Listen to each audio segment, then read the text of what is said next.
അല്ലെങ്കിൽ കവിത മുളച്ചു നിൽക്കുന്നത് പോലെ കവിയും മുളച്ചു നിൽക്കും.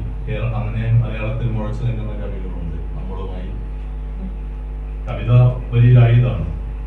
അത് വലിയൊരു ആയുധമാണ് എന്നതിന്റെ ചർച്ചയായിരുന്നു കഴിഞ്ഞ ദിവസങ്ങളെയൊക്കെ നാം നടത്തിയത്. അത് വേദന മുൻനിർത്തിയാണ്.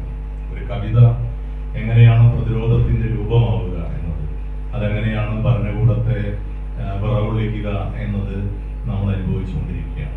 ഈ എഴുത്തിലും അങ്ങനെയൊക്കെ നമുക്ക് കാണാൻ കഴിയും. ഈ കവിതയുടെ, ജോർജിയുടെ കവിതയുടെ ആദ്യത്തെ കവിതയിൽ ഒരു കാര്യം പറയുന്നുണ്ട്. ആദ്യത്തെ കവിത അദ്ദേഹത്തിന്റെ കവിതാ സമാഹാരത്തിലെ പിന്നീടുള്ള എല്ലാ കവിതകളിലേക്കും വെളിച്ചം വീശുന്ന വരികൾ അതിനകത്തുണ്ട് എന്നാണ്. അതിങ്ങനെയാണ്: മതവും അവരുടെ നോട്ടത്തിൽ മതവും രാഷ്ട്രീയവും മുറിയപ്പെട്ട വാക്കുകൾക്കിടയിൽ തൂങ്ങി മരിച്ചു എന്നാണ് കവി എഴുതുന്നത്. മതവും രാഷ്ട്രീയവും നിശ്ചയമായി നമ്മുടെ രണ്ട് അഭയസ്ഥാനങ്ങളാണ്. വിശ്വാസികൾക്ക് മതവും സാമൂഹ്യ ജീവികൾക്ക് രാഷ്ട്രീയവും നിശ്ചയമായി അഭയസ്ഥാനമാണ് എന്നാണ്